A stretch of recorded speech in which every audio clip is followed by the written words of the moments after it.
Today, we're talking to Reza and Kevin from Quantum Metric about GDPR for AI and how we should innovate with it. Thank you to US Cloud for being our podcast takeover for this quarter. To learn more about how you can save on Microsoft support, listen to the end of the episode or go to uscloud.com today. You're listening to Joel Beasley, Modern CTO. I was actually very intrigued about this conversation because I didn't know this was happening. GDPR for AI, that's something that's occurring over in your world. Can you tell me about that? Yeah. So what we're seeing here, Joel, in the EU is there's this like healthy tension, if you will, between AI innovation and AI regulation.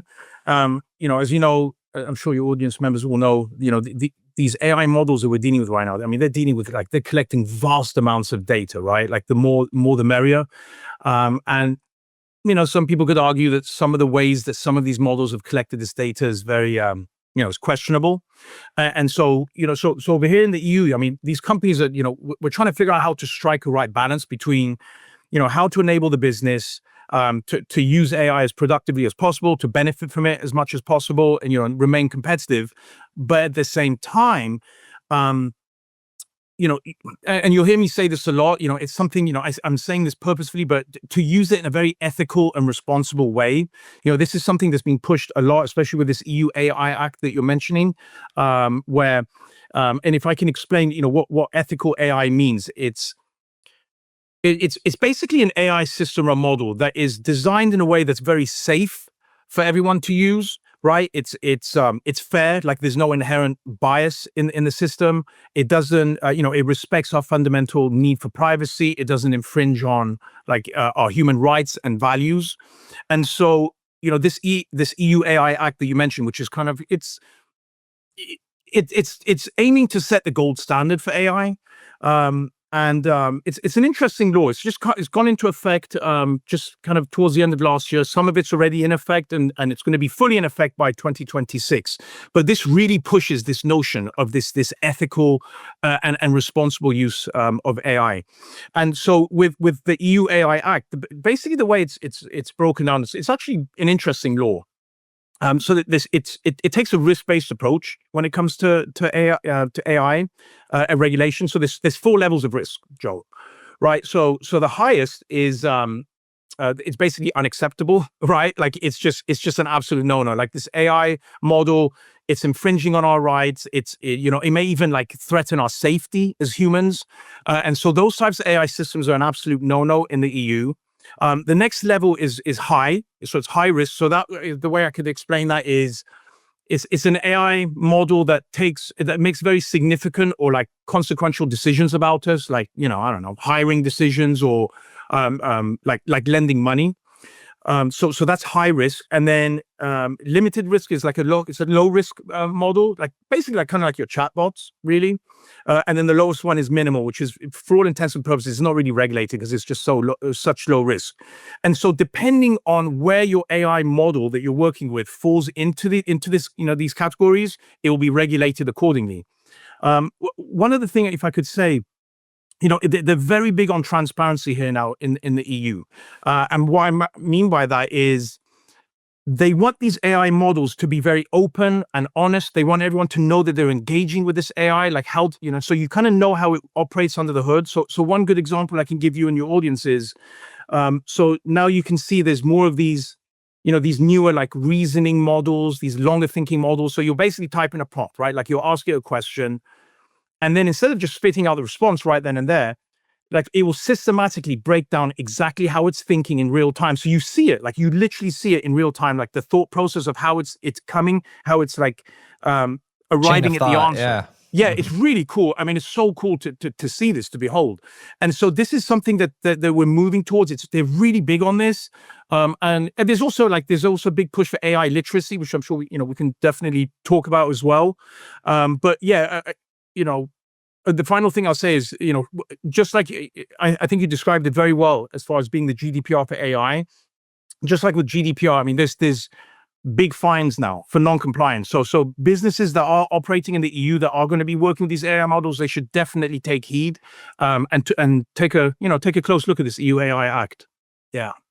I've got some questions here for you. So yeah, absolutely. This is more forward-looking, right? Like when you started out, you mentioned there was a lot of controversy around how these were formed, but then the majority of your response and focus was on like the future and categorizing your models and where you will fall in the regulatory landscape.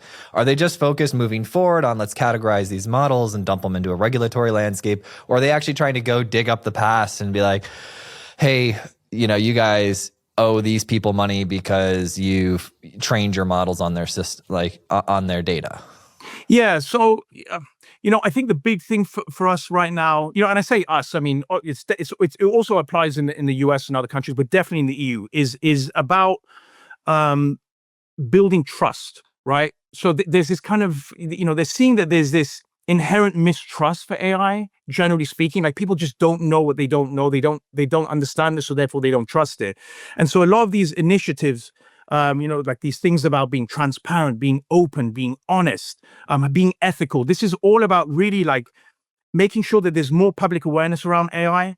Again, it's very forward thinking, right? To answer your question, it's and to have them be to trust these systems more and embrace them more. So I hope that makes sense.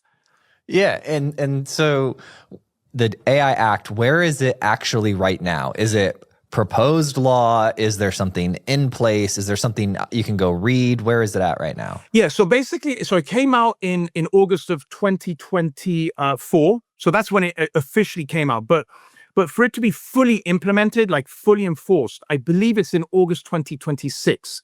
But in February, just this past February, 2025, parts of the law just came into effect. One of them, in particular, is this AI literacy piece, where the requirement is that anyone that is working with AI, either working with them or building out AI, that they have some form of like reasonable AI literacy, right? So they basically understand how to use AI, what are the risks, general risks and pitfalls of working with these models. So that's the main thing right now that's being enforced, but it will go fully into effect in 2026. And when you mention the high risk models, like significant hiring decisions, lending money, you also mentioned that one of the goals of this, and you can correct me if I'm wrong, is that there's no inherent bias in the system, things like that, making sure that it's coming to the right conclusions. In the bill, in the paperwork, are they actually addressing specific situations or how to actually do this? And I'll give you one example. I had on a guest a few years ago that talked about Apple Pay or like Apple Credit. And what was it? Some major person in tech, he was very upset that his credit limit was different than his wife's credit limit, and now there's bias. But then they went in this big report on it, and it turns out that it didn't actually know that it was women. It just followed the trend of purchases and then associated with the credit. So the model itself had no context of women, yet it was biased towards women based off of the purchase history. Interesting. So that's like a complicated situation. So right. I'm not asking for you to state your exact opinion on that specific situation. I'm asking, in the bill itself, are they handling stuff, or is it kind of like currently too like language is fluffy? It's just like, hey, we're just going to try to be good. We're going to try to make sure it doesn't have this stuff. Where is the bill at? Yeah, no, that's a good question. As you know, I'm sure your audience members know, Joe, right? Like this is it's a work in progress, right? Like AI obviously just kind of blindsided everyone really in earnest, a year or two ago. And so they're not looking for perfection, per se. Really, it's more the spirit of the law than the letter. I mean, obviously, yes, there are specific stipulations that saying there shouldn't be bias. That it needs to be fair. That there isn't anything. These things don't spit out anything offensive or things of that nature. There's very subjective words, though. Exactly. But But really, what they're looking for, and it's also like, for instance, there's this ISO 42001.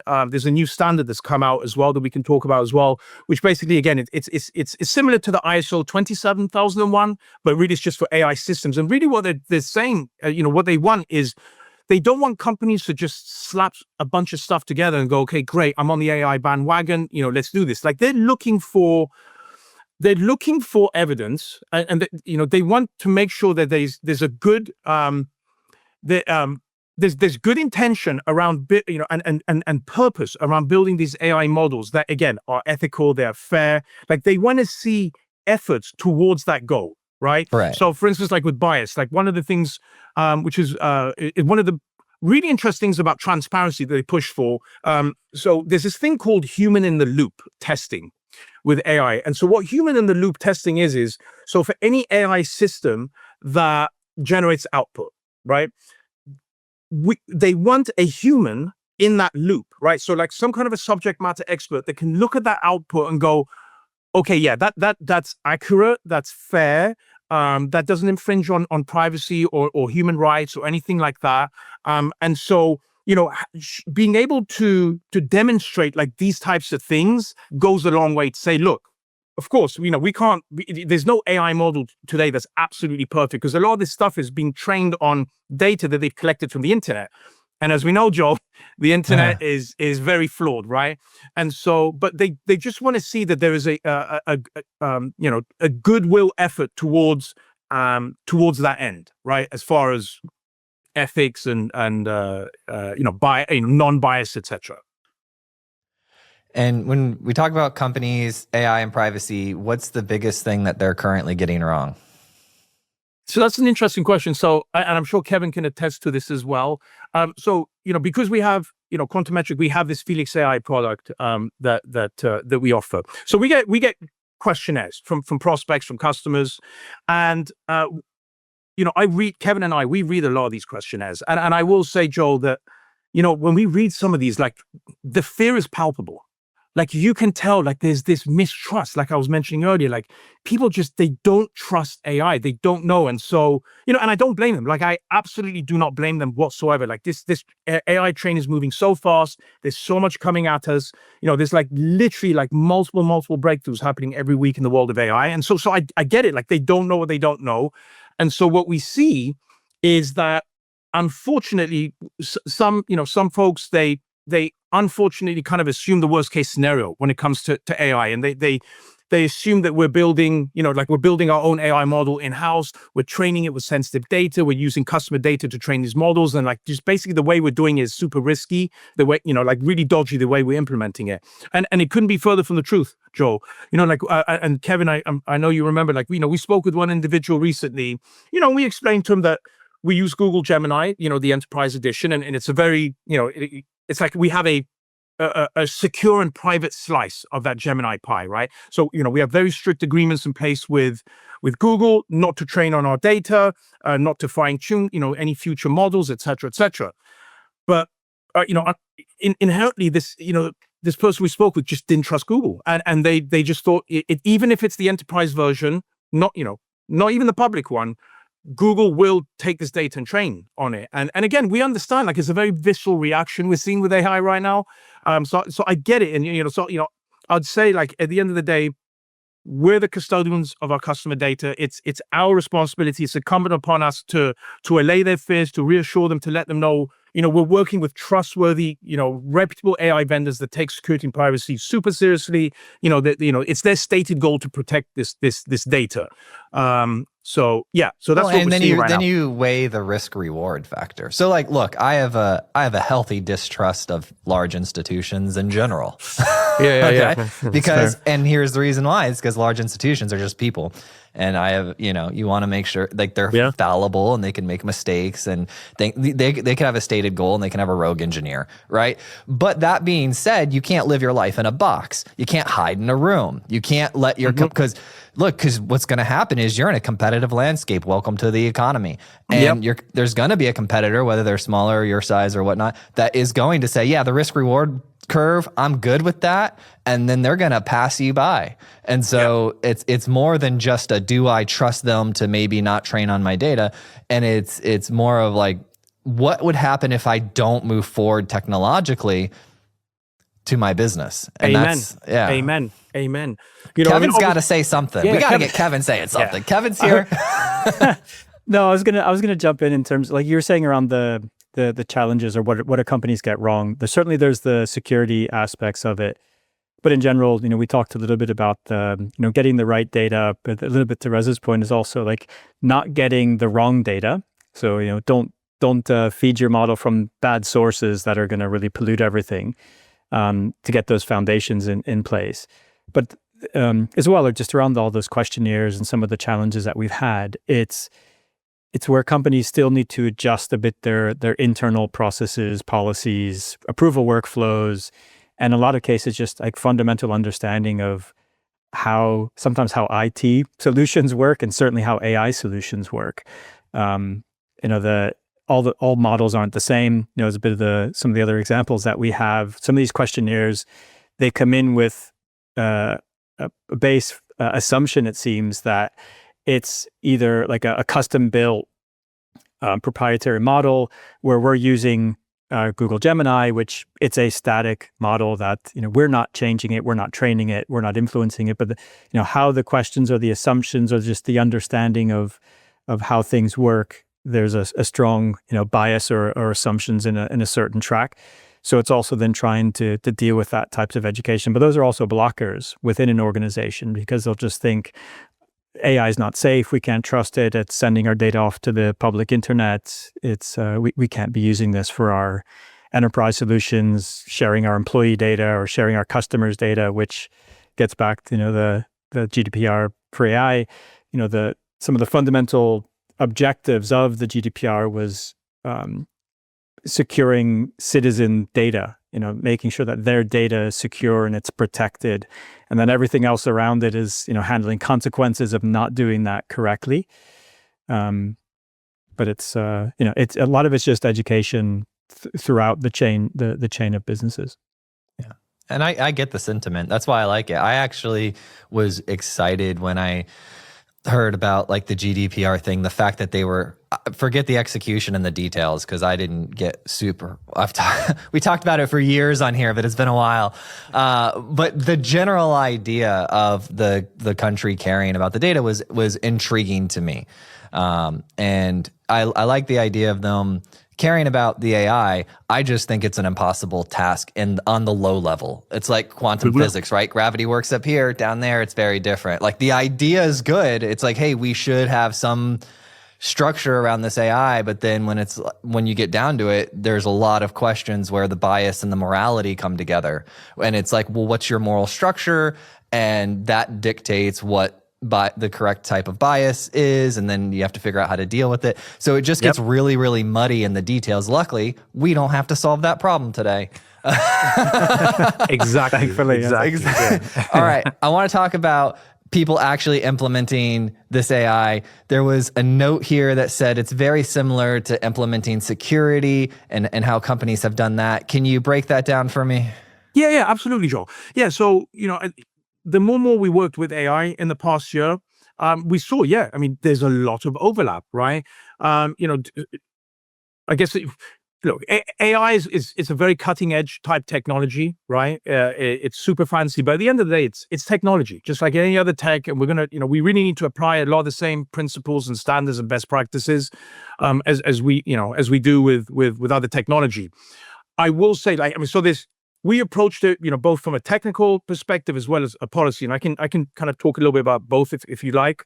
On the technical side, I would say, by far the most important thing is to focus on the data that we're using, to make sure that we're not putting any sensitive data, any customer data into these AI models, to not train them, to not fine tune them, to not store or share any kind of this data as well. Like that's just like an absolute imperative. Right. If we're using AI to generate any kind of code, right, because that's becoming quite popular in recent months with these AI code assistants. The need is more pressing than ever right now, Joel, to make sure that we have humans doing some kind of review, some peer review. If having the security team scan using security tools, looking for bugs and vulnerabilities. Make sure anything that's put into the AI model as well as anything that comes out is checked. It's sanitized, right? We say in the security world, just clean, so it's nothing malicious or anything offensive or anything of that nature. And then also, as I mentioned, like a lot of testing and monitoring. The human in the loop thing I talked about, and a lot of the monitoring. So that's on the technical side, and obviously we can talk about more about that. On the policy side, I highly recommend that people do an AI risk assessment, and this is actually something that's also pushed through the EU AI Act, which is basically like just reach out to your employees, or looking at your tooling and see like what AI is being used in the company. What are they using it for? Like, what are the use cases, right? And just kind of understand that, like a lay of the AI land in your company, and then have a really good procurement process in place, right? Like we're not going to ban AI. Like that's just impossible. It's kind of like trying to ban like use of the internet at this point. And so, especially us on the security side, we want to make sure that our employees know that we fully embrace their efforts to use AI. Like we get it. Like this is it. We're in this new brave world. But to do that, we still need to vet, security, legal compliance. We still need to vet what tools are being suggested to be brought into the environment and why, like for what use cases. So that's really important. And then finally, to have a really good AI policy, right? Simple, just break it down. Like what are the do's and don'ts? Like what is acceptable uses of AI? What is unacceptable? Don't make it draconian, right? Don't make it really tough, because people are just guaranteed they're going to work around it, right? There'll be this shadow AI, and we can talk about that, where people are just, because it's just, there's so much cool tech out there, right? And they want to kick the tires on this stuff. They want to become better at the roles. So those are the main things, from the technical and the policy side. And then also there's some, separately we could talk, there's some really good security AI frameworks where that people, your audience members can lean on, that basically teach them again about this, I say again, this ethical and responsible interaction with AI, and what are the security risks and threats of these AI models, and also the mitigations. And there's like 4 or 5 that we've looked at. So Google, they have it's called SAIF, SAFE. I think they were the first in the industry to come out with a security framework. So that's really good for people to look at. NIST, NIST, they have a really good AI framework. MITRE, so MITRE, it's called Atlas. That is fantastic. So we've definitely been using MITRE Atlas framework. And then the OWASP top 10 for AI, so OWASP. That one's really fantastic as well. And then also I mentioned the ISO 42001 earlier. But yeah, so those are some of the things, again, there's so much overlap when it comes to security and AI that it's actually not as hard as people might think. No, those have bbeen around for at least NIST. And right. OWASP have been around in my mind forever. Decades. Yeah. I do want to talk about shadow AI. I love shadow AI. I am a bad employee. That's why I had to go start my own business, because I'm outcome driven. You give me an outcome, I look at the open marketplace and I go choose whatever's available in the marketplace to achieve the outcome in the shortest, most efficient way possible. That being said, it does not work very well for enterprise employees, because they have a curated company store of what tools you're allowed to use. What's going on right now? What are I'm going to call them my buddies. What are my shadow AI buddies? What are they doing in the enterprises right now, and how do you catch them, and what's going on with that? Yeah, so look, A, I like your style, Joel, I'll tell you that. But B, so shadow AI, you can think of it kind of like, I don't know, like the cousin of shadow IT. It's basically, it's AI that's being brought, like employees that basically go and install some AI tool, like super fancy tool that's kind of piqued their interest without the knowledge or approval of IT or security. Like it's just like on the IT side, but it's just for AI. I will say, so first of all, I'll say that I've heard, anecdotally and read that this is a huge problem. So like for the vast number of companies out like that, like a lot of people are dealing with the shadow AI thing right now. People mean well for the most part when they're installing this stuff, right? Like they want to become better at their jobs. They want to become more efficient. It's all about efficiency now. Maybe the tools they're using right now aren't really cutting it. They may not even know what the policy is, like whether this is a do or a don't. as far as what's acceptable. And it's tempting. There's so much cool stuff coming out there. So, this is what's happening. But there's definitely ramifications. There's issues that come with this. Like, first of all, obviously security and IT don't know what's going on, right? So they don't know what these AI tools are. Are they taking in sensitive data? Are they storing it? Are they using it to train future models? Is it hallucinating, right? Is it just spitting out garbage, to the end user? So we don't even know about the quality of it. And then obviously, like, what is this tool that's even in our environment? Like, what kind of security risks are you bringing in into the environment? So as I mentioned before, it's really like education, having a really good AI policy, and ultimately, like, just letting people know it's cool. Like, we get it. Like, we know you want to use AI. We embrace it. We with you, we encourage you to use it, but just talk with us. Let's have a conversation, bring it to our attention, and we'll vet it and let you know if it's good or not. So, but that's shadow AI in a nutshell. Yeah. Do some paperwork, put it in a queue 6 months later. Kevin. I didn't want to mention that, but yeah. I do want to get Kevin's thought on this. Kevin, I want to put you on the spot here. Let's say, like when people on a diet, they get the good food that like is low calorie that they can snack on. They can achieve the craving without actually causing a lot of damage. That's where I'm going with this. How can the shadow IT people, the people that want to play with these new tools, how can they get their hands on them and play with them, but without using the company data, like without doing that? Like, give me some ideas on how they can do that. Wow. Well, what I was going to say, a little bit of to Reza's point of, people, and to your own as well, that people will try to find, especially like clever engineers, like you're going to know what's out there and you're going to use whatever's at your disposal. But I think going back to some of the kind of company education and policies, that ideally they can't just put things on a 6-month pile, but come back with some sort of a solution that teams can use. Like, if there's a void of a solution, someone's going to fill it with something that they can find. So if you have some worthwhile solutions that your employees can use, with some light policies to give some guidance on what to do and what not to do, that's ideally the best solution. There's a lot of, especially for larger enterprises, there's enough things out there now. If you're on Microsoft, you're on Azure, there's Copilot, there's Amazon solutions, there's Google solutions. So if you are probably, if you're an enterprise, you're running on one of those larger platforms, and they're going to have some sort of a solution. So we went through a similar type of cycle. If there are things were available, we got specifically Gemini for Workspace, got that enabled throughout the company. Had some early adopters. People started to test it out, started to use it in their day-to-day tasks, and saw that it was quite helpful. And I think with Reza's help and a lot of the team, we got support to make it available to every single employee in the company.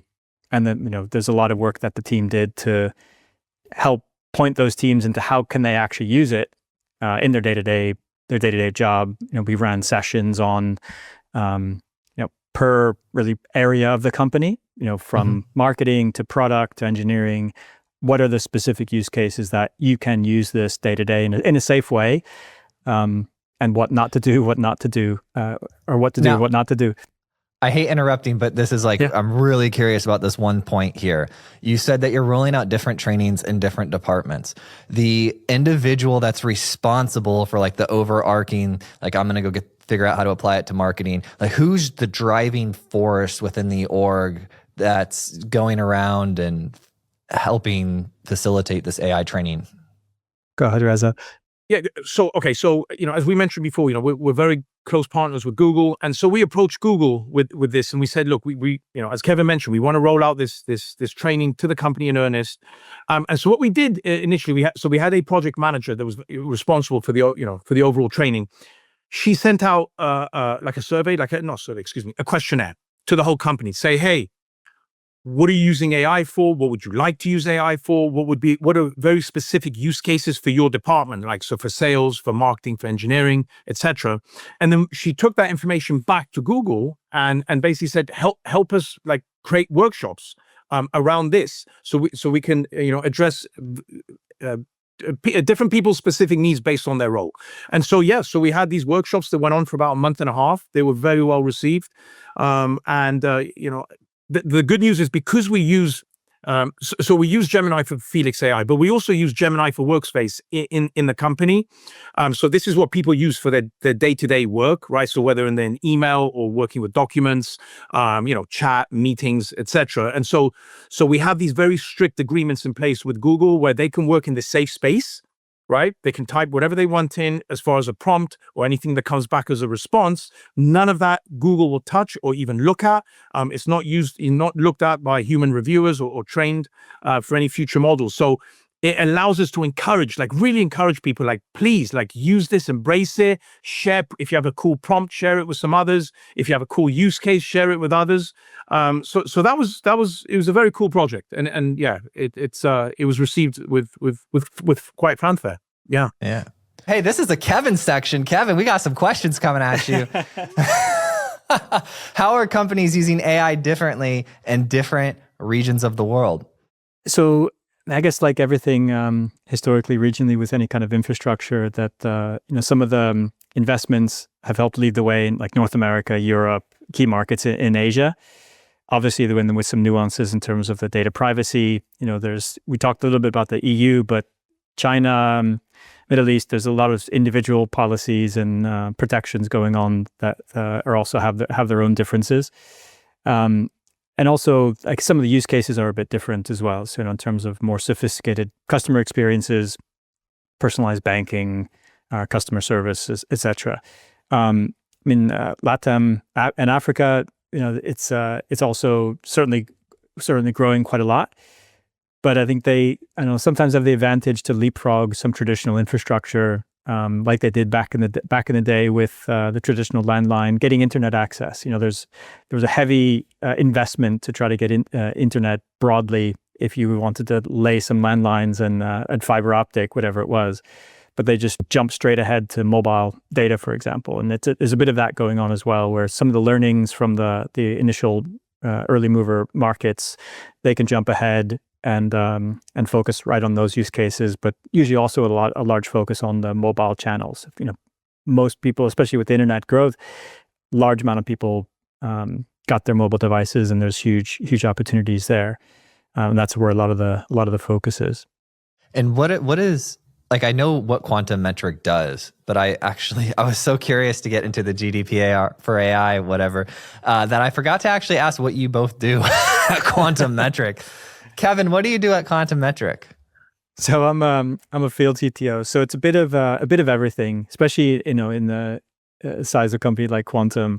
And I've done things varying from sales, customer success, touch on a little bit of marketing. I don't dabble in helping out translate legal requirements and working with Reza quite a bit. But now I'm really doing a lot more focus with product, working with our engineering, and specifically with our Felix AI product, helping to translate that between some of those business challenges and what we can actually do to effectively implement them. And Reza? Yeah, so I'm the Chief Security Officer, the CISO at Quantum Metric. Okay. So yeah. So I've been here 4 years, having a good time. Very cool company. Yeah. And then, I have a background like in incident response, digital forensics, security awareness is something that's very near and dear to my heart. I've done a lot of security awareness training, CISO now. So, no, that's great. Thanks so much. I like the CISOs. They've we'll do another podcast where you tell me all the stuff that you've seen. We'll do a breach podcast. Yeah, you'll have to edit the whole thing out. Yeah. It'll be a 5-hour pod. The things I've seen in. We'll put a black shadow over you and change your voice. Oh my goodness. Okay, so customer insights. I know you're doing a lot. I learned about what you were doing, making the customer service and customer insights more interesting. But I want to know from you, Kevin and Reza, what is the coolest detailed thing that you're seeing happen right now with Felix? I know actually probably Mario and Adam actually touched on it a little bit. It's things that we're doing really with that intelligent automation. So there's we started off with doing like a digital session summary, so you can quickly see, from tens of minutes or an hour long type of web or app session that you have, what actually happened there, summarizing it down to something useful. That might actually be relevant across multiple sessions. So, if you took a week, or you start swapping between devices, giving a bit of a bigger picture on what you were doing. But it's more than how we're starting to apply that in multiple areas and use cases, like specifically in like contact center, call center. It feels really so quite straightforward and really quite simple, but the impact it's having has been quite surprising. It's really just getting like a live agent on a chat, or that live agent on the phone, that immediate feedback of why is that person calling, and not make them start over their conversation. Don't start over your explanation of why you're there. I'm going to know in 2 seconds by reading this summary, what was the intent, what were you trying to do on that digital channel, why did you call in, what problems that you had, and then a lot of contextual information that the agent would have normally gone back to the customer and asked them over 5-minute period of time back and forth of, what was your frequent flyer number, what was your booking reference, like all of these types of things, which is extremely painful for any customer that's calling in, and also just laborious, time consuming for the agent as well. So it's really just cutting through all of that in a quite intelligent way, making it very, very specific. So I think having the capability to summarize those digital sessions is one thing which we started from that had really great success, but it's now tailoring it and applying it to those specific use cases, which we can really see amazing feedback from customers, but as well as the agents themselves. Some cases they give feedback that they're salivating to work on these types of workflows, that they have this type of information because it's kind of night and day difference for them. Yeah, you should talk to my mortgage company.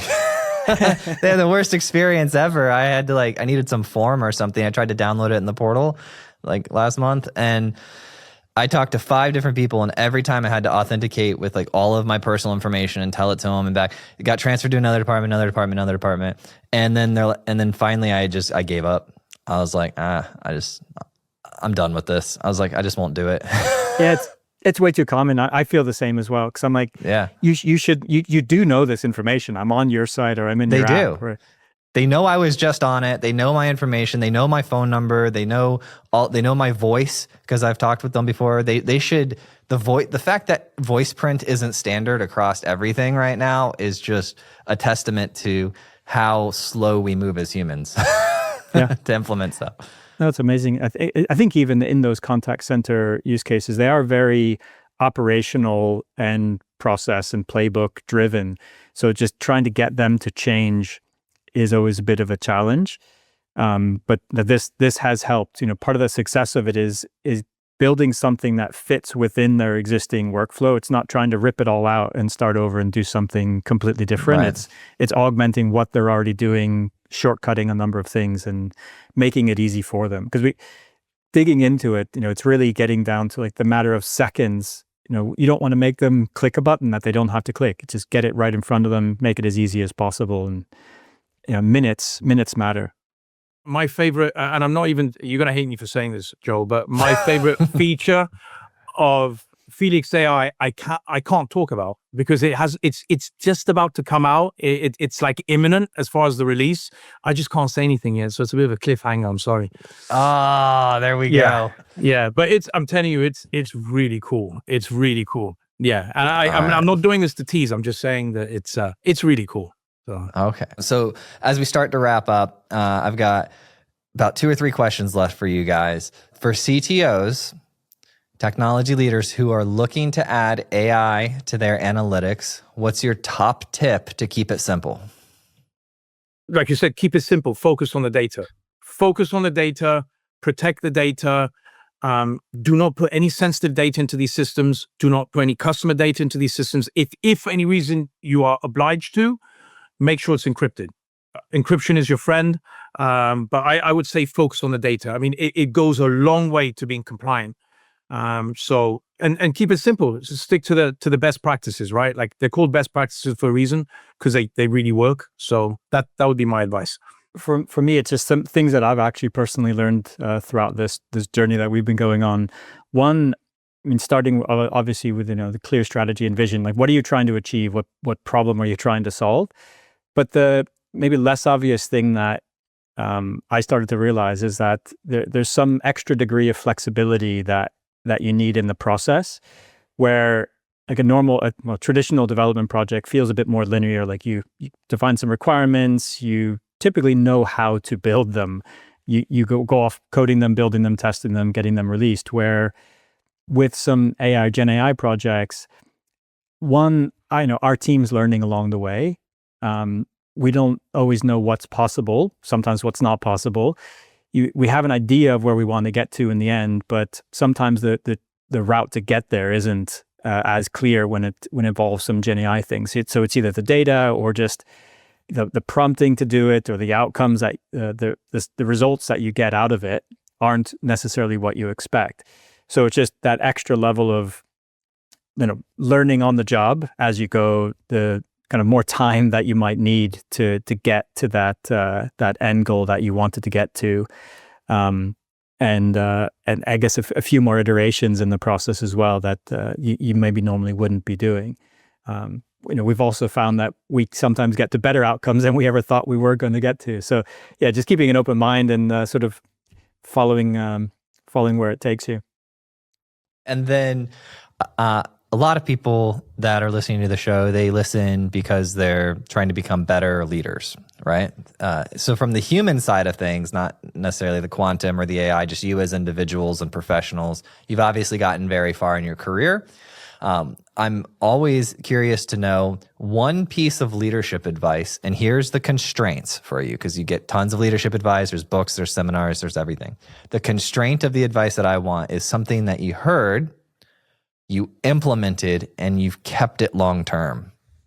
I'll start this one, Reza. I guess it was actually earlier on in my my working career. I had actually like a really good manager, and like the more I look back, the more I did actually learn from him, and it was all just sort of natural things. And the one thing that really stuck with me, I think I was a project manager at the time, and running a project, it was quite complex within a global organization, probably a little bit over my skis for a young project manager, but still just battling through. And maybe it's my personality as well that I want to solve problems and deal with things on my own. And this project kind of ran into some problems.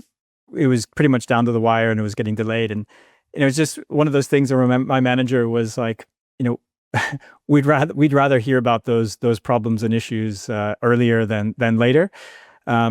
Great if you can solve them yourself, but we're all here to help and work together on it. And it's something that sticks with me, and it's also some things to just remind others in our organization, especially some of the younger teams, especially in Quantum. We have a lot of little mini heroes within Quantum that people love working here, and they love serving our customers, and they love getting things done and accomplishing things. But sometimes you can't do it on your own, and you just need some help along the way. And it's not a bad thing to ask for help along the process. And obviously then just reminding people that as a leader, making sure people are clear that it is open door to ask for help. And that's sometimes hard as well, because you're always pushing people to deliver more and more. Reza, do you need any help? Yeah.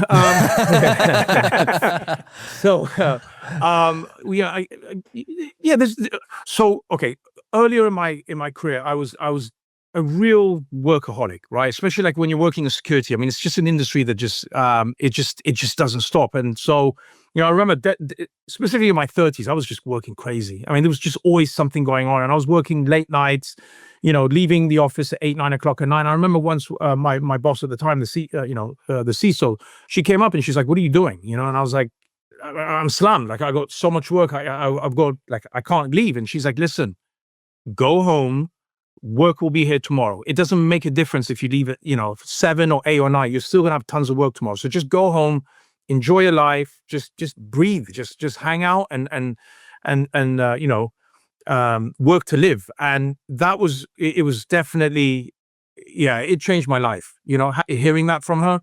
And so this is something, yes, I mean, obviously I worked hard to get to where I am, but now I've realized like work is always going to be there, and just really enjoy your life. Just enjoy all the moments you have. I know it's cliche. I'm sure, maybe some others have said it as well, but I don't think it can be said enough. I would say that. And then also just concentrate on soft skills. I think, for us, like we work in tech, so there's a lot of focus on being technical and really knowing your niche and what's going on. But I think the quicker people can learn, soft skills, early in the career, the better. And I think it goes a long way when we become leaders to have those skills. So. Yeah, and I resonate with that. I've actually both things you've said, learning to ask for help, and then also not being a workaholic. You can justify it so easily. I've got young kids, I've got to provide, I've got to grow, all this stuff. And then when I backed off a little bit, things actually got better. When I started caring more about my health and my relationship and my family, then it's like, I can breathe. And then it forces you with that constraint of time that you do have at work. You're like, what is the most powerful thing I can get done within this block of time? And then all the small stuff kind of fades away, and you can just relax and get the one thing that needs to get done. 1000%. Yeah. I wish it was, I wish you could just tell somebody that. If you're listening to this, you just have to walk through it. There's no, I don't think it's something you can learn without making the mistake in doing it. So. Yeah. One of those life lessons for sure. It is. Yep. Well, Kevin, Reza, this has been fantastic. I thoroughly enjoyed hanging out and speaking with you. We made a podcast. How do you feel? Loved it. Very cool. It was cool to hang out with you and your distinguished audience. Thank you very much. I was surprised to learn how Microsoft Unified Support works. Apparently, Microsoft decides your support fee based on the amount of software that you buy, instead of billing you for the actual support hours that you use. This means that you pay for support that you might never use. The pay-as-you-go model is a much better model, but Microsoft doesn't offer that. I did find a company that does offer this, and they're called US Cloud, and 50 of the Fortune 500 use them. Not only is it better, faster support with all US-based engineers, it's also cheaper. 94% of US cloud clients report saving a third or more when switching from Microsoft Unified Support to US Cloud. Now you'll just have to figure out what to do with all of that extra money. If it were me, I'm responsible, so I would reallocate that money to improve my team. What would you do, Josh? I think I'd just try and buy a ticket to space. All right, astronaut Josh. For out-of-this-world savings, visit uscloud.com to book a call and find out how much your team can save. Thank you so much for listening, and if you found this episode useful, please share it with a friend or a colleague who you think would get value from it. And if you have topics that you'd like to hear discussed on the podcast, either add me on LinkedIn or send me an email, joel@moderncto.io. Every time I get an email or LinkedIn message, it absolutely makes my day and inspires me to keep going.